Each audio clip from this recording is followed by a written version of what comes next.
That's already by Roger Penrose, and we talk about fixing up to modularity and just where manufacturing. So we thank Roger to be part of the conference, and we hope that we have some questions, but we have to stay in the room with this. We can have this minute also, so we can make it like just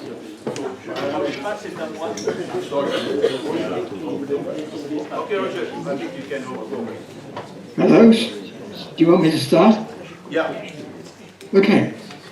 Well, you will see the title here, Classical and Quantum Reality and the Collapse of the Wave Function. And that's the topic. And I can't get it to move. So what's wrong? What did you do? Is that me? Okay. Right. So I want to talk about how, first of all, how the quantum state evolves. Well, normally we think about it as evolving according to the Schrödinger equation, but that doesn't tell us how the world behaves. We have to supplement that by, from time to time, the collapse of the wave function. And this is usually often not accepted as a sort of law of evolution of the world, but on the other hand, that's what we do when we try and make quantum mechanics concur with what actually happens in the world.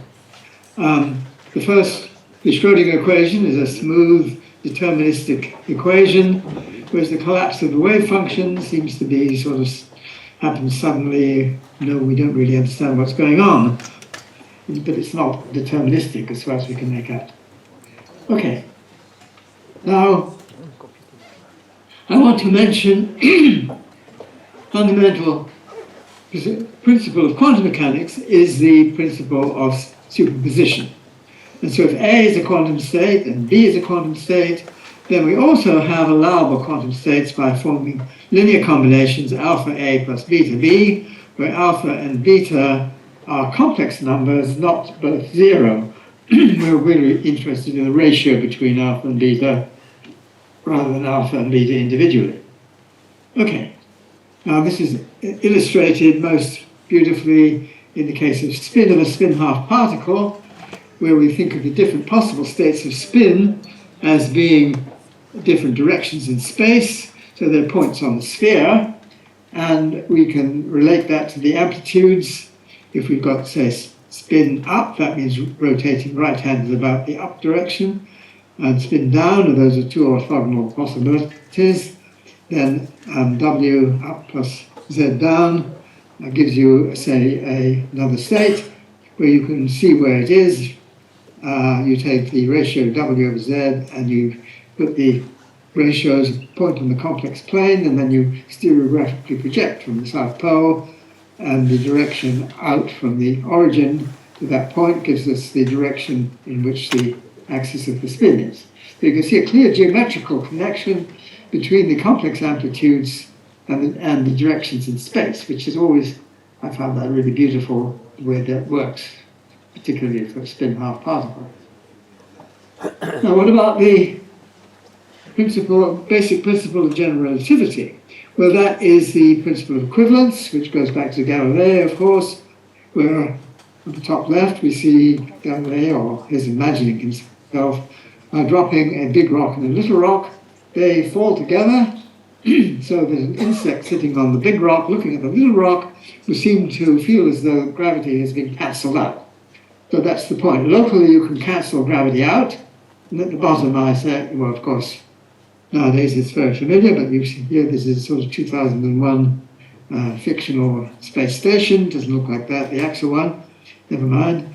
And the astronaut more or less hovers as though they're in the Earth right there. You can see the Earth there, but since they're both in orbit, pretty close to each other, you can cancel out gravity by simply falling freely with it. So that's the principle of equivalent.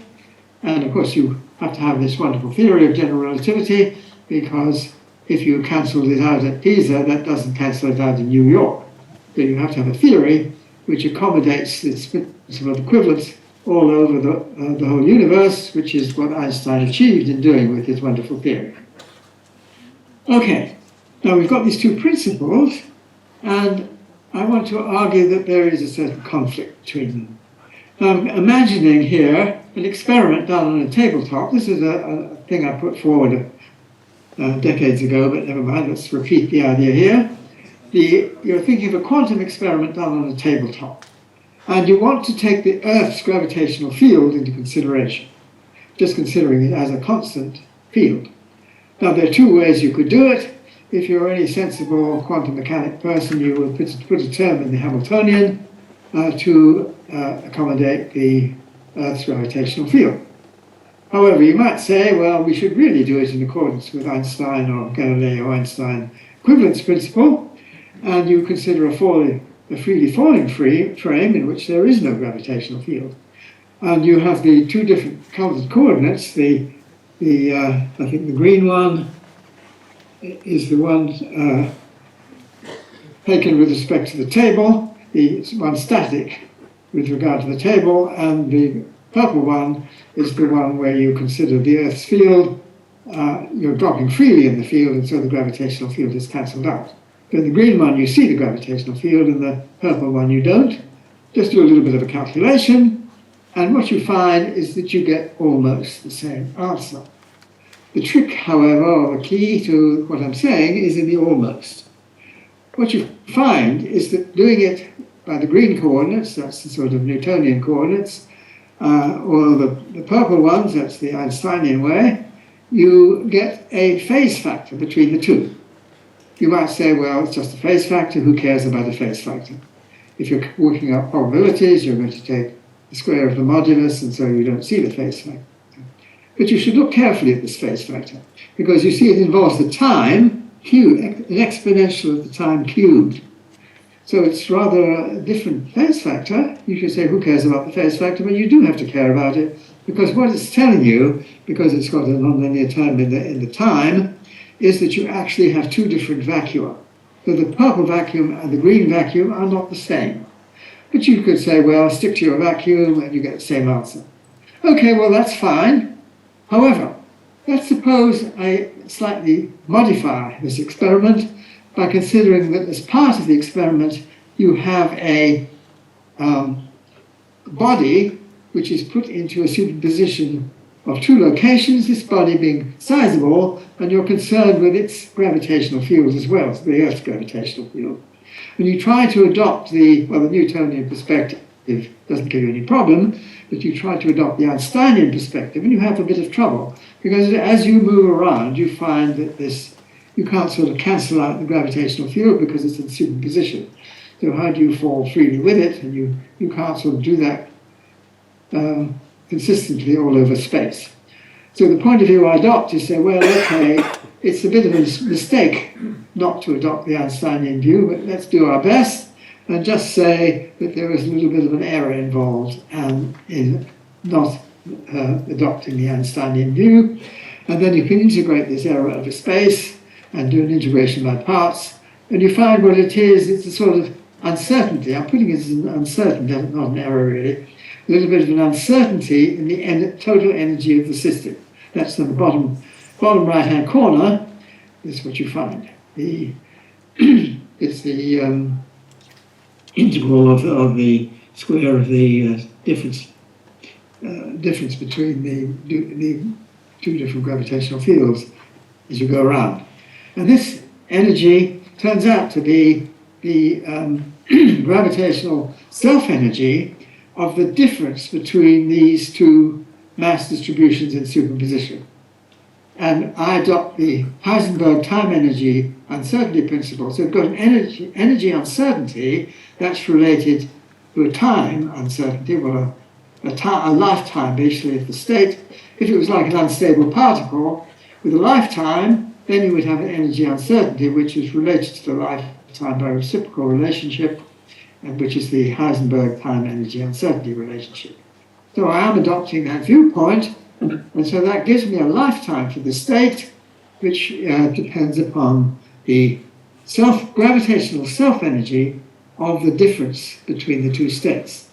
This idea was actually not the idea, not my way of doing it, but the same formula had been come across quite a few a couple of years or so before I did it by Diyoshi. So Diyoshi had a different reasoning for it, but on the other hand, he came to the same kind of conclusion that there was this lifetime which you could calculate, which is this. Well, another way of stating it is if you imagine the two bodies, I think I've got this on the next one here. You can imagine the two bodies, it's not quite centered, but I hope you can see it, most of it anyway. The body, sorry, not two bodies, one body is in two different locations, and the energy Eg, which is this gravitational uncertainty, you can either think of it as the gravitational self-energy or the difference between the gravitational fields of the two locations, or another way sort of you can think of it as long as it's just a rigid displacement of one with the other, you can imagine pulling one away from the other. So these are the two realizations of the same object. Pull it away from itself into the two locations, and how much energy did that cost you? It's just a sort of translational motion of one to the other. How much energy did that cost you if you're considering only the gravitational force between the two, which of course is normally very tiny, but nevertheless it could be significant if you've got big objects. If you pour one against the other into their superposed location, and you're concerned with the energy it would cost you to pull one away from the other, if you're just interested in the gravitational attraction between one and the other. And that's this thing Eg all over again. So that gives you the same energy uncertainty, which I regard as the lifetime when you take its reciprocal, you take h cross over one and you get the other. Okay. Now, here we have a space-time picture. I'm adopting the so-called Diyoshi-Penrose lifetime. As I said, Diyoshi had it first. It's the same criterion as he was using, with perhaps a different motivation, but never mind about that. Here we have a space-time picture of a body. We see at the bottom, the time is moving up the picture. So initially the body is in one location, and then gradually you pull it apart from itself. So it's now in a superposition of two locations, until you get to the point where it's supposed to reduce from one to one or the other. Now let's suppose it reduces itself to the point Q star as opposed to the point Q in this picture, and so its reality becomes entirely a Q star afterwards. But you see, when does this happen? Now it depends on which frame you look at it.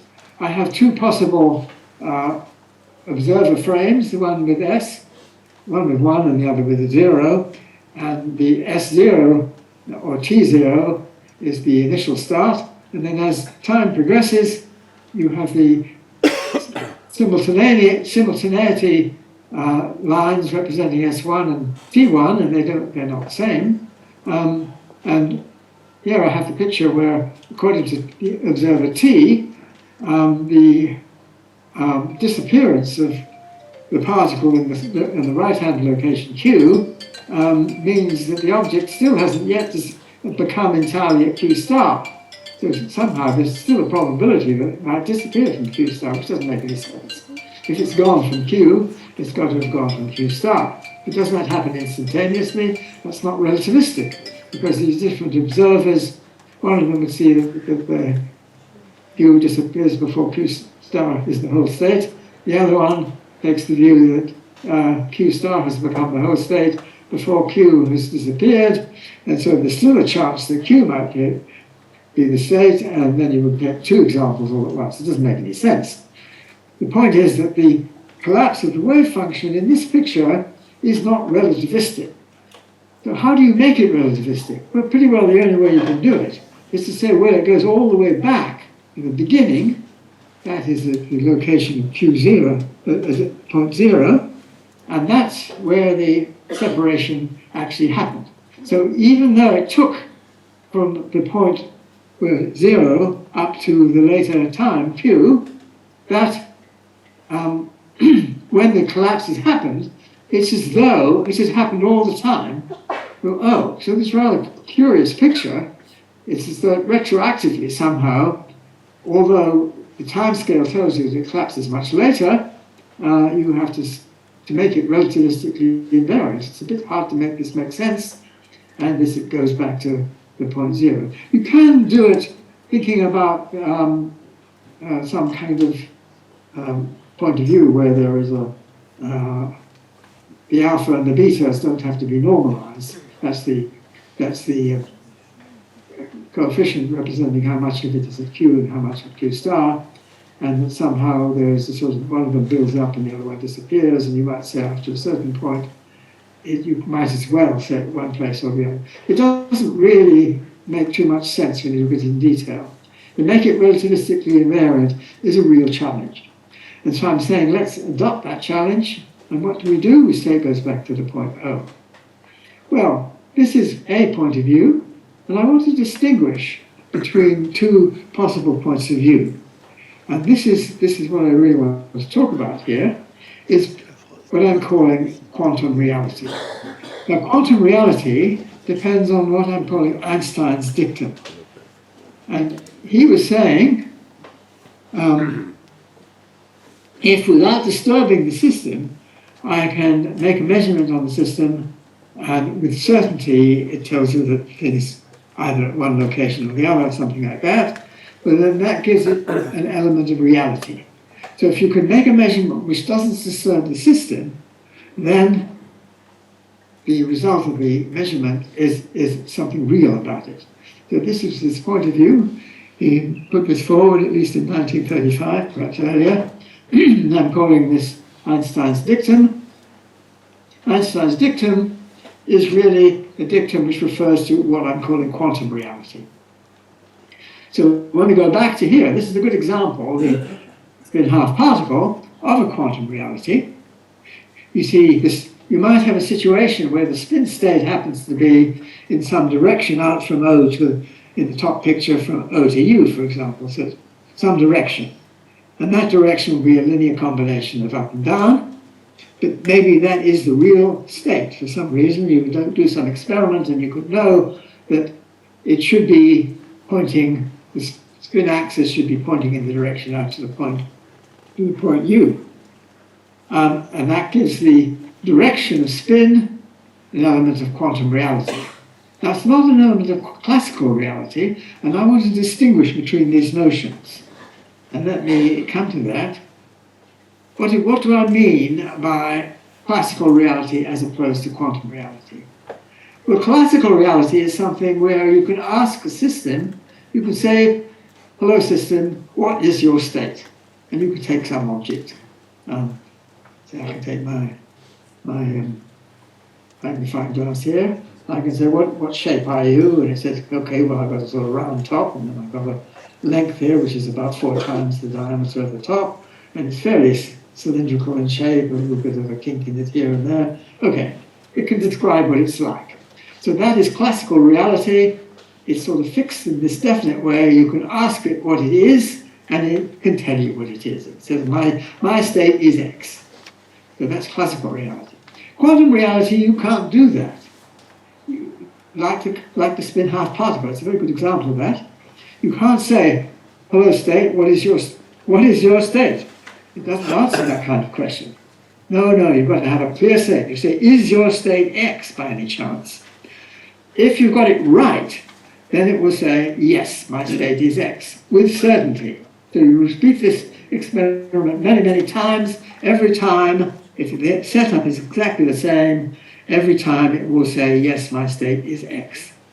However, if you don't have it right, maybe you've got a little bit wrong, then maybe 80% of the time it will say yes, and 20% of the time it will say no. You might have it nearly right, but not quite right. But you're not going to be able to tell, you can't ask it what its state. You can confirm what your belief is, and if your belief is right, that gives you the kind of reality.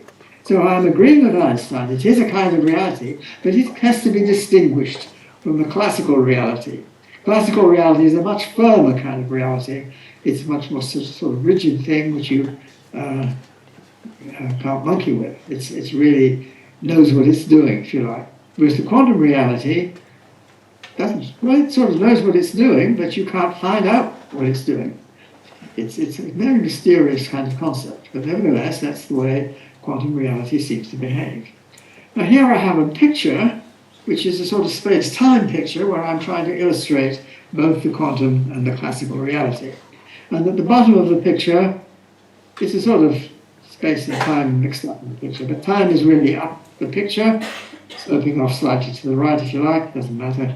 Since we're talking a relativistic picture, that doesn't matter. At the bottom, I'm imagining a laser emitting a high-energy photon. This photon encounters a beam splitter, or half-silvered mirror or something, which means that the state of that photon is a superposition of being transmitted horizontally and being reflected vertically downwards. If it's transmitted vertically, it hits a lump of material. It's a very high-energy photon, so it gives it a good whack. And as we move up the picture, now that's time evolving, it takes a little while starting to move away from itself. Usually that little body, the little grain of sand or something which the photon has hit,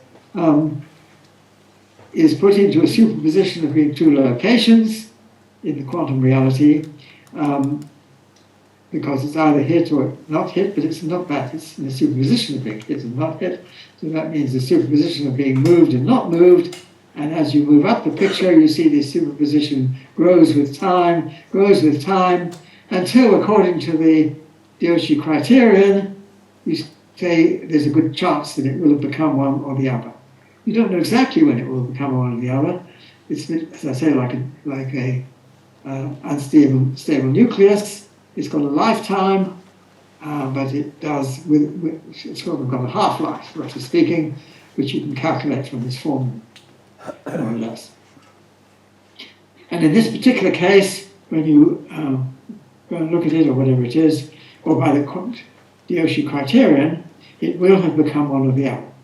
And that is the quantum reality state will be the superposition until it becomes one or the other, and then the classical reality has to go back to, you see, I'm having a picture of the curved space-time at the same time. In this picture, the space-time has got slightly curved by the presence of that little grain of sand, and as it's put into one location or the other, it means the space-time is in a location of one or the other. But after a while, you have to say, no, the space-time is determined. It's one branch and not the other. And this means that the space-time, being a classical reality thing, goes back to the origin of the bifurcation of these two possibilities. So that is the picture that I have. I was also trying to illustrate something else, which I'm not really the topic of this meeting, but it has relation to the idea of when consciousness happens. I'm not concerned with that issue here, but the idea is that also has to do with the interplay between classical and quantum reality. Let me continue and talk about the next picture, which I regard as a rather nice illustration of how quantum reality seems to work. This is a Bohm version of an Einstein-Podolsky-Rosen EPR experiment. When I say a Bohm version, it's about a spin-half particle, or two spin-half particles. Time is going up the picture, so we have a classical picture of time going up the picture, and there's Alice and Bob. Alice is represented by the left-hand line, and the right-hand vertical line is Bob. They're at the same place originally. They have a spin-zero state, which is split into two spin-half states, and they're put into a little box. Each one has this box, which is very well shielded from the outside world. And so Alice has a spin-half state, and Bob has a half spin-half state. And the state is the pair of the two, represented by the zero in direct brackets right at the bottom. And it still is represented as you move up the picture in that spin-half zero entangled state. Alice and Bob don't have the whole state. State is shared between the two of them. Okay, Alice makes a measurement at the point. You can see a spot there, QA. That's Alice, and Bob has a point, QB, and they independently make measurements.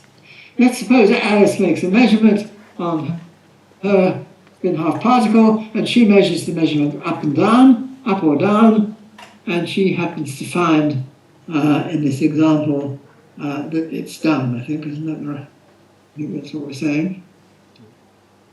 Sorry, she measures it. She measures it as an angle. I'm sorry, I got it wrong. She measures it as an angle, say 45 degrees, tilted to the right. That's that little arrow. You follow up her world line, and you see up like that. And she sees that it's the direction of spin is in fact pointing up to the left. Now, Bob is independently doing a measurement, and he makes a measurement up or down. Now what is the quantum reality of the state? You see, because the quantum reality is supposed to be an objective thing, and it doesn't depend on the observer's state of mind. The observer could, I'm thinking of an objective observer who happens to be not actually an observer, it's really a way of looking at the picture. And how do you describe this picture according to a moving frame? That's really what I'm doing. And if you can think of a moving frame which could be moving very fast to the right or to the left, and to make this consistent, you have to say that Alice makes the measurement and she finds it's, I have to look at my picture. No, she finds that it's down to the left, isn't it? Down to the left, I think that's right. Because she measures it up to the right and she finds the answer no, therefore it's down to the left. That means Bob's state is up to the right, and this happens, if you like, projected backwards in time along the past light cone to the point QB. So as Alice measured it at the top left-hand point, then you have to say that the quantum reality of Bob's measurement goes way back to B, because you might say he might have made a measurement at that point to test what Alice had done, and it's got to be consistent with it being the opposite of what Alice has done, if he happened to make that measurement. So you could say if he chose that, he would get a certain answer that it was the opposite of Alice's measurement. So that gives it a quantum reality of being that. Where she doesn't choose to make the measurement until much later, till the point right up at the top right, which is when he makes the measurement and he chooses up and down. That makes quantum reality goes back to along the past light cone, and here I've sort of put in all the different areas where the quantum reality can be determined, right between the two sloping lines right at the bottom. You can see the quantum reality has to be this entangled state. When Alice makes her measurement, then the quantum reality goes back along the past light cone, influences Bob's quantum reality of his state. You see, he can't. Why you don't have a contradiction with relativity is because quantum reality, you can't ask the state what its state is. You can just test whether you've got it right. And Bob doesn't know how to test whether it's right because he doesn't know what it is. You might get a signal from Alice later on, but that would be much later. That would be a signal which you'd have to, much later would you actually know what it was. But since he doesn't know, he can just probe the state himself, and you can imagine doing this situation many times, and you can work out what the quantum reality is. Anyway, it's quite intriguing that you do have a completely consistent quantum reality. I've only done it with this example. I don't know. There's a much more complicated example, whether it's still consistent. I have no reason to believe it wouldn't be. I think it's consistent.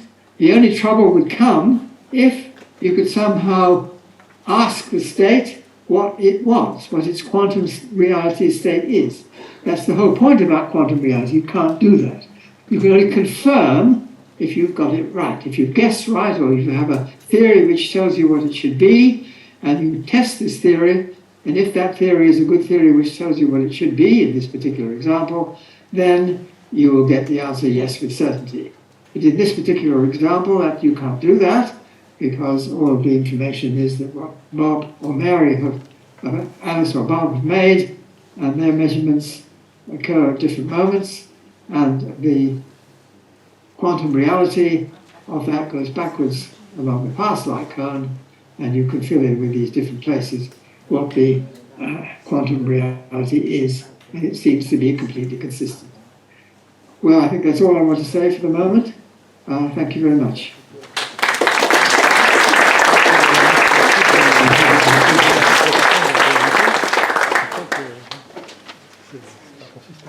Okay, so let's see if someone has questions.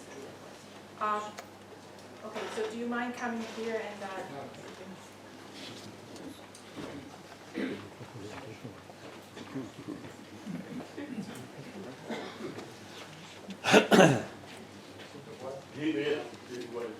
Hi Roger, long time no see, pleasure seeing you. This is Alain Aspect. Oh, hi, hello. I have a question about the kind of measurement you are considering. Yes. How can the system reply yes with certainty? Because in standard measurement, the system may reply yes, but it doesn't add with certainty. It may just be in a superposition of yes and something else. So what kind of measurement do you consider when you accept the idea that there is a reply yes with certainty? Well, the example I gave of the spin-half particle is a good example of that. You have to have a theory which tells you what the state should be. It doesn't, this is due to Einstein. I'm going back to Einstein. There was actually a quote from Einstein in the slide I had. So it's so that if you have a theory which tells you what the state ought to be, and then the theory tells you, yes, if you do this measurement, you will get the answer, yes, you got it right with certainty. So the theory is telling you the certainty. So it's not as though the experiment says, yes, you got it right with certainty. No, that's not the point. Perhaps I haven't said that very clearly. It's the theory which tells you that you should... You see, in this case with the Allison bomb, well, it's complicated, so maybe I should give you that example. But if you have a theory where you've just measured the spin of a spin-half particle, and it's come out with a certain direction. Now you know, according to your theory, if there's been no disturbance to the system, and if you take that same direction again, then the theory says, yes, you will get the same answer with certainty. Okay, So it's a theory which goes beyond the standard quantum mechanics, and so No, this is theory of standard quantum mechanics. So it's like spin-half particle. Okay. So you make a measurement on the spin-half particle, and the measurement says, yes, the spin is such and such. You make this measurement again in exactly the same direction. That the quantum mechanics says, yes, with certainty, you will get the same answer. Okay. So you repeat the experiment, and so you can. Okay. Thank you very much. I mean, it could be something where there's a magnetic field, say, and that moves the direction of spin to something else. But you know what that magnetic field is, and the theory tells you, yes, by now it will be in this other direction. Then the quantum mechanics says, yes, with certainty, if you measure it in that other direction, then you get the answer with certainty. And that's true. So it gives you I think it's a very puzzling thing, you see, because Einstein's dictum does seem to give you that there is a reality for the wave function. And this reality is pretty well universal. If you really had if you knew how the quantum state evolved, you knew what all parameters were, you could certainly evolve the Schrödinger equation. And then you say, what does the Schrödinger equation tell me the state should be after that point? Well, if you've got nothing to disturb it except everything you know that you put into the equation, then the equation will say yes with certainty. So that gives you a reality to the Schrödinger equation. Of course, in normal circumstances, you'll get disturbing things which you have no control over. But if you have control over all your parameters, then the quantum state will evolve according to Schrödinger's equation, which gives you a reality to the wave function. So it's really quite a general statement. Okay, thank you. So let me see if there is somebody else has questions. No questions? No questions. No question. Thank you, Roger. Anyway, I think we can still keep the stay in the connection with us, can follow the lecture. And thank you very much. I think we can stop for a second lecture. Have time to have respective with things. So thank you again, Roger. Stay with us. Okay? Thank you.